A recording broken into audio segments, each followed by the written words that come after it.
Kami mulai, Bu. Izin, Bu. Dokter Lili. Iya, silakan dimulai.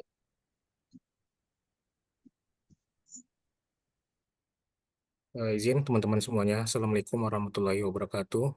Selamat sore, salam sejahtera untuk kita semua. Izin kami mempresentasikan UTS kemarin yang kelompok 3 orang terdiri dari saya, Dr. Muhabrianto, yang kedua Mantari Alisa, yang ketiga Ramzi Khairullah. Jadi pertanyaan dari dari UTS kita kemarin berdasarkan konsep healthy aging strategi WHO 2015 dan diperkuat dengan healthy aging and the sustainable development goal WHO 2022 diperlukan intrinsik dan kemampuan fungsional yang didukung oleh lingkungan yang memadai sehingga kualitas hidup lansia dapat dipertahankan sampai hayat. Sebagai calon direktur rumah sakit, bagaimana ide mengembangkan manajemen pelayanan geriatri rumah sakit?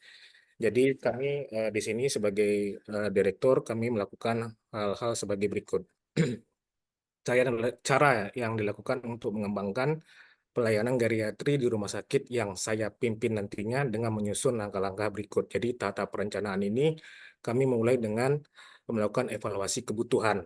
Kebutuhan apa yang kita butuhkan dalam rangka untuk mengembangkan layanan geriatri. Mungkin ini yang pertama di rumah sakit. Yang pertama yaitu pelayanan geriatri berdasarkan standar akreditasi di rumah sakit dan Permenkes nomor 79 tahun 2015 tentang penyelenggaraan pelayanan geriatri di rumah sakit. Jadi dari standarnya akreditasi di program nasional itu dimasukkan tentang geriatri yang harus dilakukan sebagai standar akreditasi di rumah sakit.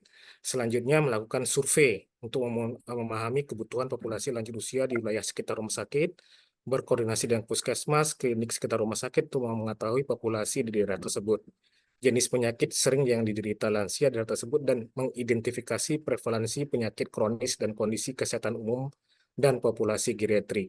Jadi kami melakukan survei dulu kebutuhannya apa di wilayah wilayah sekitar rumah sakit, berkoordinasi dengan klinik-klinik sekitarnya. Jadi apa yang dibutuhkan sehingga nanti dalam membuat pelayanan geriatri kita tepat sasaran sesuai dengan analisa yang sudah kita dapatkan sebelumnya.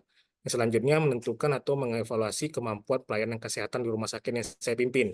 Karena layanan geriatri ini di rumah sakit bisa dibagi menjadi tingkat sederhana, tingkat lengkap, sempurna, dan paripurna. Jadi kita harus mengevaluasi dulu dari rumah sakit kita mampunya di mana gitu, apakah di sederhana dengan lengkap, atau sempurna, atau paripurna. Jadi ini punya kriteria-kriteria sendiri. Dari yang selanjutnya dalam tahap perencanaan ini membutuhkan tim pelaksana. Jadi nanti siapa yang akan melaksanakan ini? Jadi yang pertama yaitu membentuk tim terpadu geriatri melalui SK direktur yang disesuaikan dengan tingkat kemampuan yang rumah sakit yang saya pimpin. Karena rumah sakit yang saya pimpin memiliki layanan terdiri atas rawat jalan, klinik asuhan siang, rawat inap akut, rawat inap kronis, rawat inap psikogeriatri, penitipan pasien geriatri, kunjungan rumah, home care, dan hospice. Sesuai dengan kelengkapannya, saya akan membuat pelayanan geriatri tingkat paripurna. Jadi sesuai dengan kelengkapan yang ada di rumah sakit yang akan kami pimpin, itu melihat kondisinya,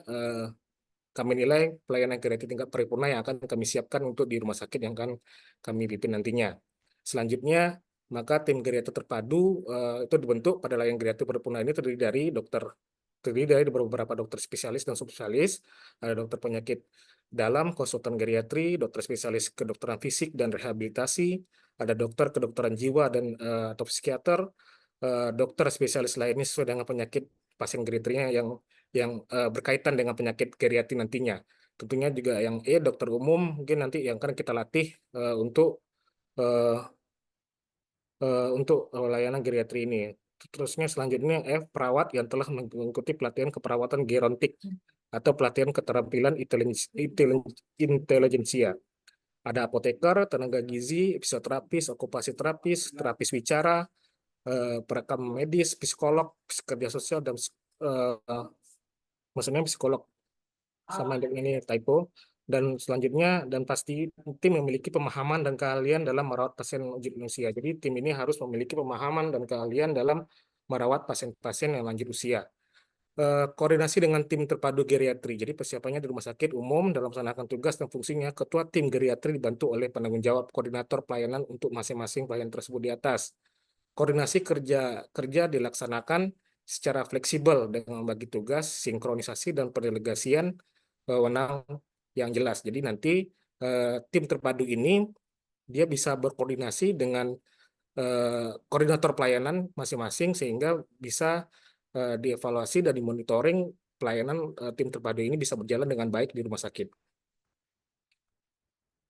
Eh, di koordinasi tim terpadu pelayanan geriatri rumah sakit kami membuatkan suatu eh, apa struktur organisasi, yaitu ketua tim itu langsung di bawah direktur. Nanti di situ dia bisa berkoordinasi dengan poliklinik, yaitu koordinator misalnya instalasi instalasi di poliklinik, instalasi rawat geriatri, rawat inap geriatrik akut, kronis, eh, di hospital, diklat ini maksudnya, dan anggota tim geriatri lainnya. Jadi dalam dalam membentuk ini juga kami mempersiapkan pelatihan dan pendidikan. Adakan program pelatihan khusus untuk staf medis dan medis terkait pelayanan geriatri dengan cara mengirim peserta tim terpadu geriatrik ke lembaga diklat atau pendidikan lainnya dan membuat in-house training kepada peserta yang belum bisa ikut rumah sakit. Jadi dengan mengirim staf atau non staf medis atau non medis ke pusat-pusat pelatihan atau diklat yang ada diadakan di pusat atau di daerah yang memiliki fasilitas pendidikan untuk geriatri ini, kami harapkan nanti untuk menghemat biaya kita kirim beberapa dan selanjutnya kita buat in-house training di rumah sakit sehingga nanti tim yang lainnya bisa mengikuti dan bisa bisa mengetahui tentang pelayanan di geriatri. Selanjutnya selanjutnya sertakan materi tentang penanganan penyakit kronis, manajemen obat dan pendekatan holistik dan perawatan lansia. Selanjutnya pengembangan fasilitas khusus. Nah, ini kita akan menyiapkan pengembangan fasilitas khusus. Kita akan menyiapkan sediakan ruang rawat inap yang ramah lansia dengan fasilitas yang mendukung mobilitas dan kenyamanan pasien. Selanjutnya, rumah sakit menyediakan fasilitas kesehatan seperti rumah sakit pada umumnya, namun juga dipertimbangkan aspek desain sebagai salah satu aspek yang menunjang rasa nyaman bagi pasien lansia. Nuansa seperti berada di rumah merupakan alternatif yang cocok diaplikasikan pada interior rumah sakit khususnya lansia. Tujuan supaya pasien lansia dapat merasakan suasana yang hangat, tidak asing. Konsep ini kemudian disebut dengan konsep homing, yang dalam pengembangannya dipadukan dengan konsep natural, gaya interior minimalis. Gabungan konsep ini diterapkan oleh seluruh elemen interior bagi rumah sakit mulai dari lantai, dinding, ceiling hingga elemen dekoratif. Jadi nanti untuk pengembangan fasilitas ini kita harapkan bisa bisa menunjang semua eh, para lansia ya, serasa seperti di rumahnya. Mungkin eh, yang yang yang apa gedung yang kita siapkan untuk ramah lansia nanti kita akan menjelaskan lebih lanjut. Mungkin untuk lebih lanjut kami persilakan kepada Dr. Mentari untuk melanjutkan eh, presentasi pada hari ini. Pada Dr. Mentari kami persilakan. Assalamualaikum, terima kasih atas kesempatannya. Jadi di sini saya akan melanjutkan presentasinya. Jadi tadi sudah dijelaskan sebelumnya bahwa rumah sakit yang akan kami pimpin itu merupakan pelayanan geriatri yang tingkatnya itu paripurna. Nah, jadi di tingkat paripurna di sini akan mempersiapkan beberapa fasilitas antara lain di scroll dok, ada poliklinik geriatri tentunya yang merupakan tempat untuk memberikan jasa pemeriksaan secara menyeluruh, lalu adanya tindakan pengobatan, konsultasi, rawat jalan baik di masyarakat, puskesmas maupun antar poliklinik. Lalu berikutnya adanya bangsal geriatri akut. Jadi di bangsal ini hanya dirawat pasien usia lanjut yang mempunyai penyakit akut maupun semi akut yang akan dilakukan asesmen ataupun tindakan. Selanjutnya adanya rehabilitasi medik. Di sini rehabilitasi medik ini mempunyai kecenderungan, maksudnya diharapkan dapat menegakkan diagnosis pasien usia lanjut secara secara terpadu, lalu sesuai dengan kebutuhannya. Selanjutnya ada klinik rawat siang. Di sini klinik rawat siang hanya dilakukan pada jam maaf dok, tidak harus rawat inap, jadi bisa dilakukan pada jam kerja saja. Lalu adanya konsultasi geriatri di sini akan dilakukan pada pasien yang dirawat oleh bagian lain yang dapat dikonsultasikan ke tim geriatri untuk mendapatkan pemeriksaan secara menyeluruh. Lalu adanya bangsal geriatrik kronik. Di sini diperlukan untuk merawat pasien usia lanjut dengan penyakit kronis yang memerlukan rawat inap dalam jangka waktu yang lama. Lalu adanya panti rawat Reda atau nursing home untuk bukan suatu keharusan untuk diadakan pada suatu rumah sakit. Di sini bagian ini merupakan bentuk peralihan antara pelayanan rumah sakit ataupun di panti Reda di mana pasien sudah tidak banyak memerlukan tindakan di rumah sakit, akan tetapi masih mempunyai masalah kesehatan yang kronik yang memerlukan perawatan. Lalu adanya pendidikan dan juga riset yang ditujukan untuk pendidikan para medis maupun terapi rehabilitasi. Lalu adanya alat bantu kesehatan khusus untuk lansia seperti kursi roda, alat bantu jalan, dan juga tempat tidur yang khusus. Lalu bangunan pelayanan geriatri juga harus memenuhi konstruksi bangunan sesuai dengan standar keamanan, keselamatan, dan juga kesehatan pasien geriatri.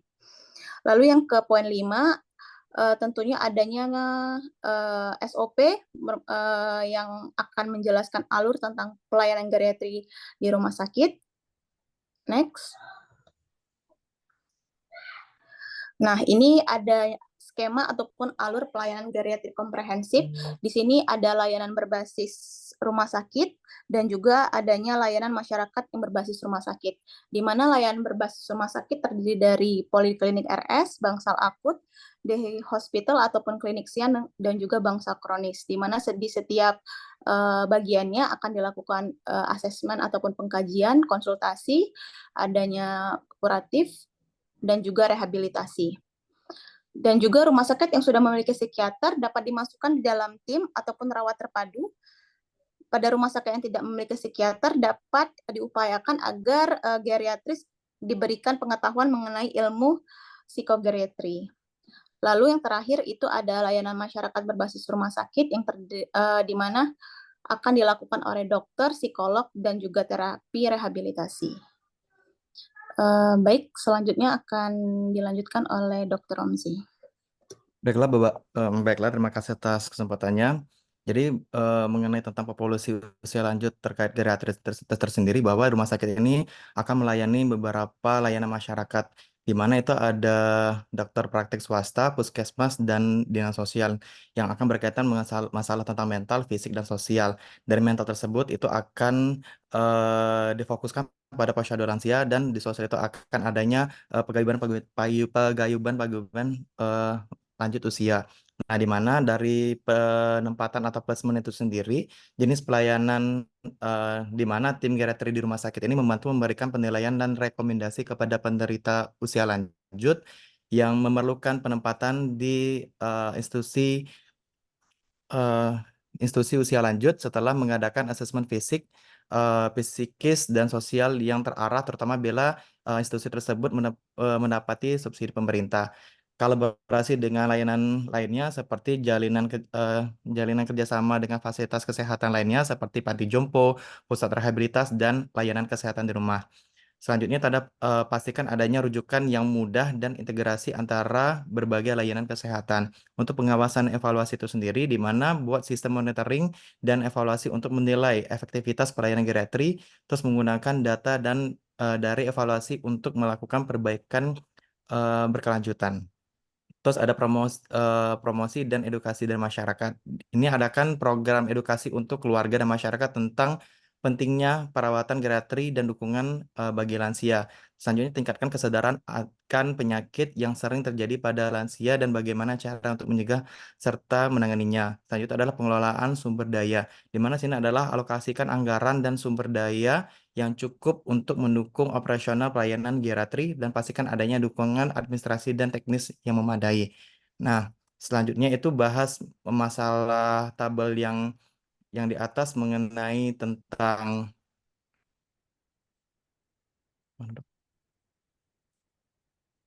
eh, yang gambar di atas tentang healthy aging strategi menurut WHO tahun 2015 itu sendiri.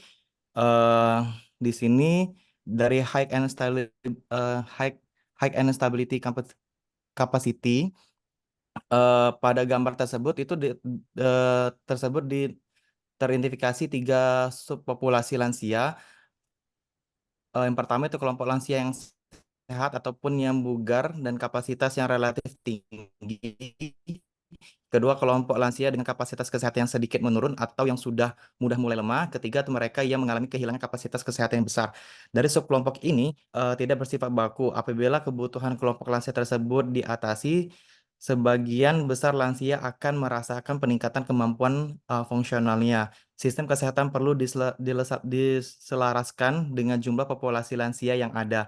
Pelayanan kesehatan harus menggunakan layanan multi dimensi secara terpadu yang akan lebih efektif dibandingkan layanan yang hanya memberikan reaksi terhadap penyakit tertentu secara mandiri. Sistem harus dikembangkan untuk memberikan perawatan jangka panjang yang komprehensif.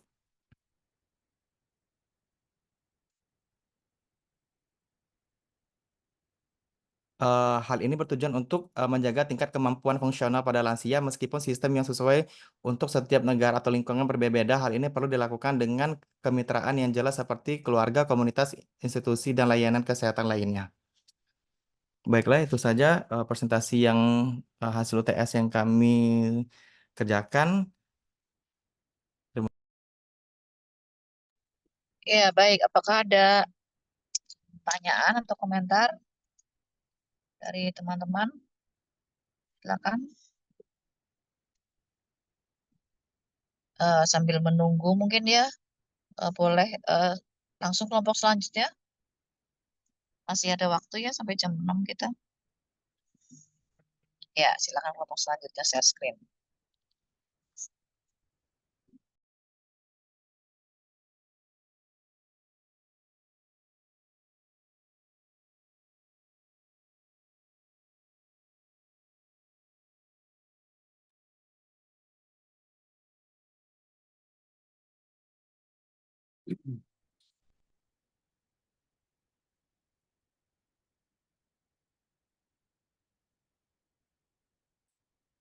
Baik, Assalamualaikum warahmatullahi wabarakatuh. Terima kasih atas kesempatannya, Dr. Lili.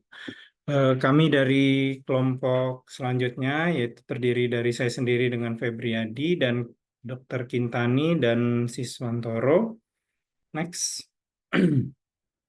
Pada kesempatan ini, dengan pertanyaan pada saat kami membuat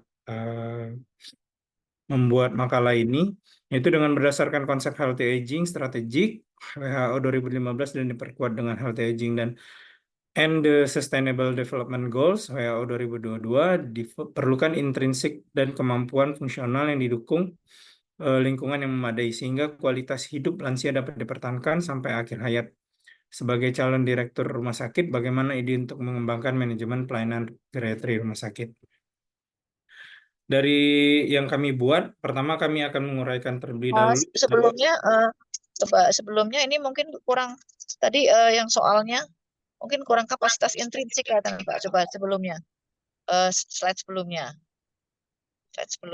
ya, slide sebelumnya soalnya. Nah ini diperlukan intrinsik, mungkin ditambahin dulu nih, diperlukan kapasitas intrinsik dan kemampuan fungsional. Tambahin kapasitas intrinsik dulu mungkin ya. Soalnya aneh nih, diperlukan intrinsik, apanya yang intrinsik nih? Oh iya, baik dok. Ya.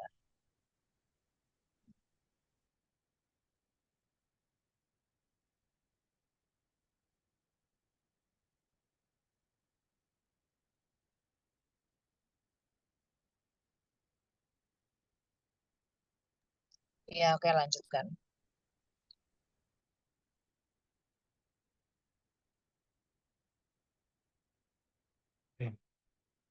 Oke, saya lanjutkan dok. Berdasarkan konsep healthy aging itu sendiri, WHO mendefinisikan healthy aging sebagai proses mengoptimalkan kesempatan kesehatan, partisipasi, dan keamanan sehingga orang tua dapat meningkatkan kualitas hidup mereka. Sehingga pendekatan ini melibatkan tidak hanya pencegahan penyakit dan disabilitas, tapi juga promosi kesehatan yang berkelanjutan dan pembangunan dan pembangunan lingkungan yang mendukung kehidupan yang produktif dan bermakna saat usia lanjut. Next. Pada prinsip ini dalam pendekatan healthy aging, sehingga perlu dirasa perlu untuk melakukan pencegahan sepanjang siklus hidup, kemudian pemberdayaan orang tua, akses yang adil terhadap pelayanan kesehatan, lingkungan yang mendukung, kemudian kesehatan mental dan menjaga kesehatan mental dan emosional. Prinsip-prinsip ini membentuk dasar untuk memandu kebijakan dan intervensi yang bertujuan untuk mempromosikan kesehatan dan kesejahteraan orang tua di seluruh dunia. Next, kemudian berdasarkan healthy aging dan WHO dari Sustainable Development Goals, di antara SDGs, beberapa yang relevan dengan healthy aging antara lain yaitu dengan SDG yang nomor 3, kemudian kesehatan yang baik dan kesejahteraan, kemudian SDG 10, pengurangan ketimpangan, kemudian SDG 11, kota dan komunitas berkelanjutan, kemudian beberapa cara konsep healthy aging ini dapat berkontribusi terhadap tujuannya, yaitu bisa untuk membuat pengurangan beban penyakit dan biaya kesehatan, kemudian pemberdayaan ekonomi, dan pengurangan jejak lingkungan. Next. Kemudian melihat dari kebijakan dan strategi WHO tahun 2022 dalam mendukung healthy aging, yaitu kita memerlukan penguatan sistem kesehatan primer, promosi kesehatan seumur hidup, kemudian pembangunan yang mendukung. Di mana yang pertama adalah membangun sistem kesehatan primer yang kuat dan inklusif adalah kunci untuk mendukung penuaan yang sehat. Ini melibatkan meningkatkan akses terhadap pelayanan kesehatan primer, melatih tenaga kesehatan dalam merawat populasi yang lebih tua, dan mengintegrasikan layanan kesehatan primer dengan layanan lain seperti perawatan jangka panjang. Kemudian untuk promosi kesehatan seumur hidup, bisa dilakukan dengan pendekatan kesehatan sepanjang siklus hidup yang diperlukan untuk mempersiapkan orang tua dengan kesehatan yang optimal saat menua. Ini melibatkan upaya pencegahan penyakit kronis, promosi gaya hidup sehat, dan intervensi untuk meminimalkan resiko kesehatan. Kemudian untuk pembangunan yang mendukung, yaitu WHO mendorong pembangunan lingkungan fisik dan sosial yang mendukung bagi semua usia, termasuk orang tua, yaitu meliputi akses terhadap transportasi yang nyaman, ruang terbuka untuk berolahraga, dan komunitas yang inklusif dan ramah terhadap usia.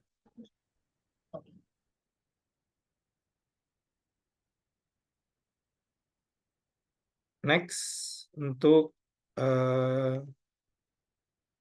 sebentar dok. Implementasi strateginya, dengan pengembangan kebijakan yang mendukung, pemerintah perlu mengembangkan kebijakan yang mendukung penuaan yang sehat, termasuk alokasi anggaran yang memadai untuk layanan kesehatan dan pembangunan lingkungan yang mendukung. Kemudian perlunya ada pendidikan dan pelatihan. Tenaga kesehatan perlu diberi pendidikan dan pelatihan yang memadai dalam merawat populasi yang lebih tua, termasuk penanganan penyakit kronis dan perawatan kesehatan primer. Kemudian perlu adanya advokasi dan kesadaran masyarakat. Kampanye advokasi dan kesadaran masyarakat diperlukan untuk meningkatkan pemahaman tentang pentingnya penuaan yang sehat dan mendorong perubahan perilaku di tingkat individual dan masyarakat. Kemudian perlunya ada evaluasi dan pemantauan. Penting untuk terus memantau dan mengevaluasi implementasi strategi-strategi ini untuk memastikan bahwa mereka yang mencapai hasil dan hasil yang diinginkan dan dapat disesuaikan sesuai dengan perubahan konteks dan kebutuhan masyarakat. Selanjutnya akan dijelaskan oleh Dr. Kintani. Baik, izin melanjutkan berkaitan dengan kapasitas intrinsik dan kemampuan fungsional dalam healthy aging itu sendiri.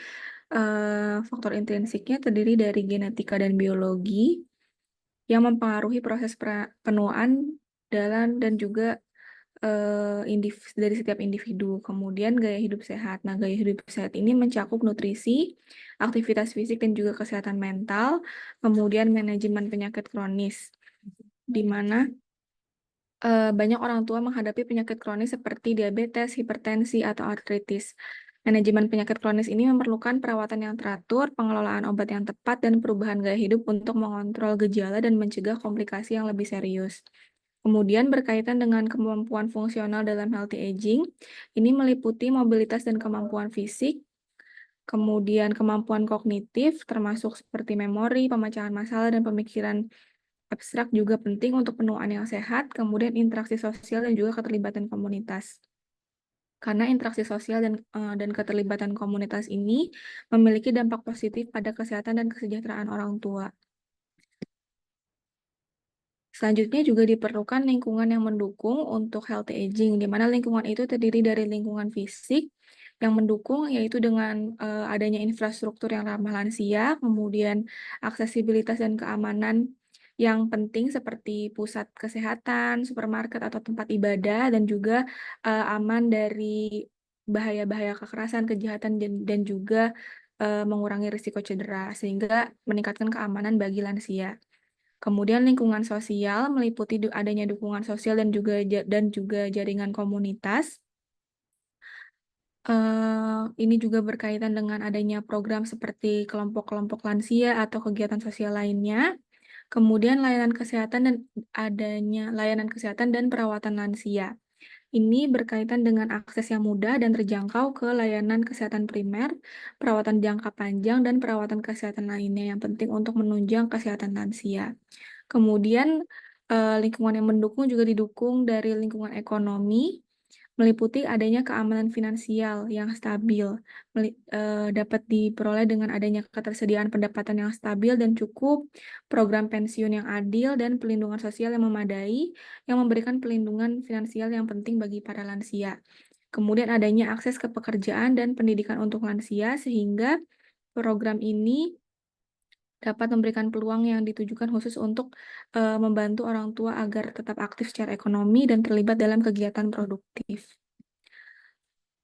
Selanjutnya, strategi manajemen pelayanan geriatri di rumah sakit ini diawali dengan melakukan evaluasi kebutuhan geriatri, di mana evaluasi ini dengan melakukan analisis populasi terlebih dahulu terhadap jumlah lansia yang dilayani, mencakup identifikasi jumlahnya, kemudian distribusi usianya, dan juga karakteristik kesehatan dari populasi lansia tersebut.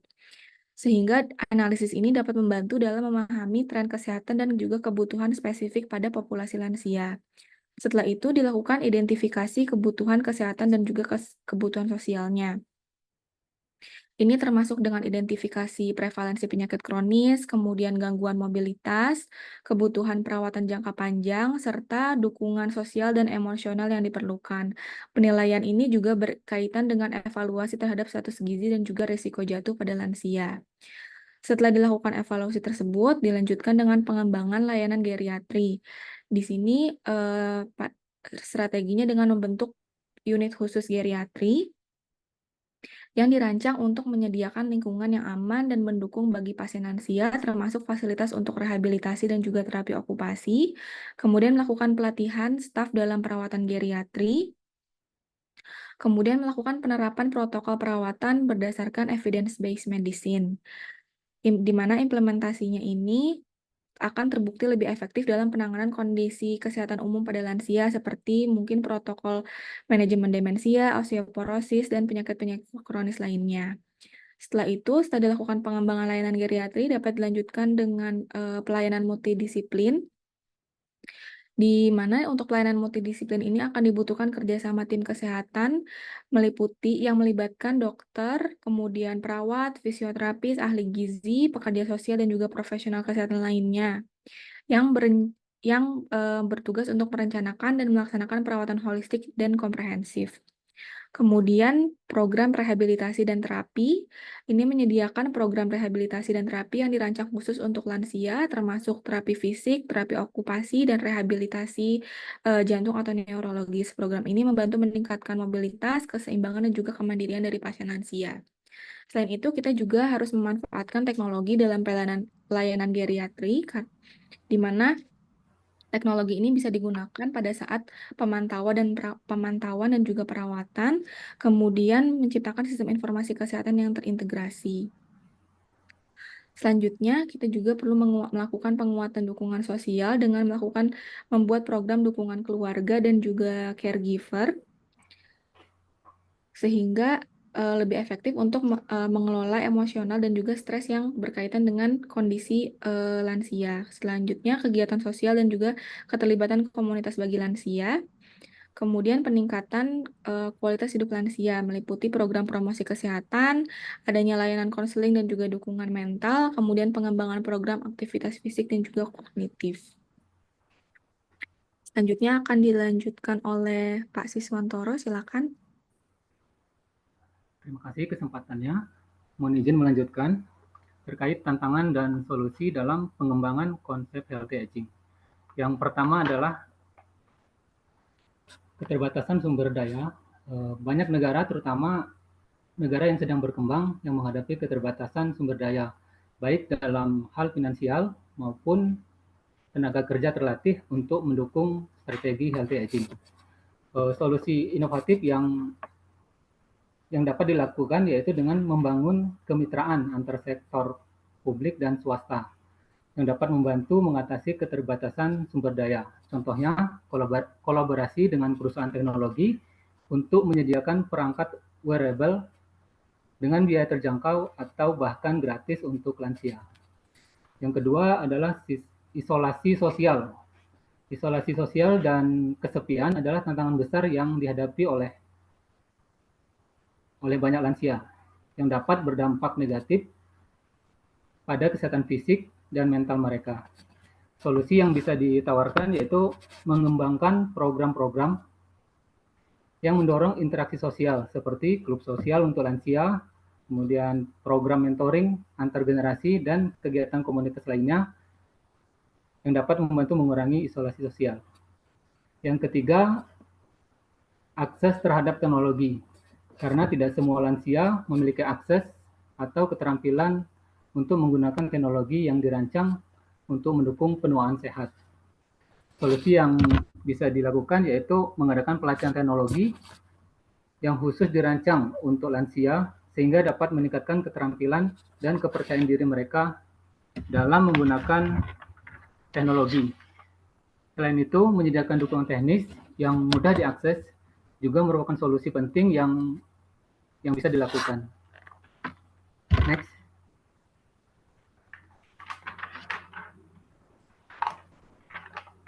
Berikut studi kasus, contoh implementasi yang dari beberapa negara yang berhasil menerapkan strategi healthy aging.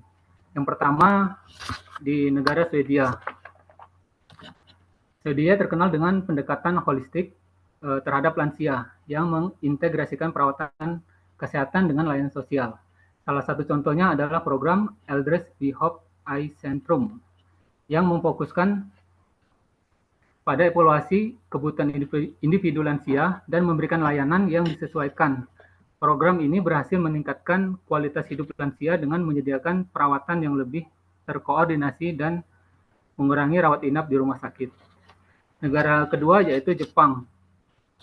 Jepang menghadapi tantangan penuaan populasi dengan mengadopsi teknologi canggih. Selain itu, Jepang juga menggunakan teknologi wearable untuk memantau kesehatan lansia secara real time yang membantu dalam mencegah penyakit dan intervensi dini. Negara ketiga, Australia. Australia telah mengimplementasikan program Stepping On yang berfokus pada peningkatan mobilitas dan pencegahan jatuh pada lansia. Studi ini menunjukkan bahwa peserta program mengalami penurunan signifikan dalam jumlah jatuh dan peningkatan kualitas hidup. Next. Poin penting yang dapat diambil dari beberapa negara yang telah berhasil mengimplementasikan konsep ini. Yang pertama, integritas layanan, yaitu mengintegrasikan layanan kesehatan dan sosial dapat memberikan perawatan yang lebih holistik dan efisien. Yang kedua, pemanfaatan teknologi. Teknologi dapat memainkan peran penting dalam mendukung lansia, baik dalam perawatan kesehatan maupun dukungan emosional. Yang ketiga, program berbasis komunitas. Yaitu program yang melibatkan aktivitas fisik dan edukasi di tingkat komunitas dapat meningkatkan kualitas hidup dan mengurangi risiko kesehatan. Next. Kesimpulan yang dapat diambil, healthy aging tidak hanya mencakup aspek fisik, tetapi juga kesejahteraan mental, sosial, dan ekonomi. Strategi penuaan sehat melibatkan pendekatan multidisiplin yang mencakup integrasi layanan kesehatan dan sosial, pemanfaatan teknologi untuk pemantauan dan perawatan, serta dukungan dari keluarga dan komunitas. Dengan layanan kesehatan yang lebih baik, dukungan sosial yang memadai, dan akses terhadap teknologi, lansia dapat menjalani hidup dengan lebih mandiri, sehat, dan bahagia. Terima Ya, kasih. jangan ditutup dulu ya. Jangan ditutup Ya. dulu ya. Kembali ke slide sebelumnya mungkin. Ya, nanti mungkin saya setelah ya yang ini boleh, yang tadi juga boleh, yang atau yang sebelumnya yang tantangan dan solusi mungkin ya sebelum ini ya. Tantangan dan solusi, maksudnya ini tantangan dan solusi terhadap tercapainya healthy aging gitu ya maksudnya ya Pak ya. Siap, Ibu. Ya, jadi nanti mungkin setelah maghrib saya akan melanjutkan ini ya, karena sudah ada di sini dan juga di slide terakhir tadi pemanfaatan teknologi ya. Jadi nanti bagaimana tantangannya adalah akses lansia terhadap teknologi dan solusinya mesti ada pelatihan teknologi untuk lansia gitu ya. Jadi saya mungkin topiknya itu yaitu sikapnya disebut dengan gerontechnologi. Apakah ada komentar atau pertanyaan dulu terkait jawaban-jawaban UTS dari dua kelompok ya? Silakan.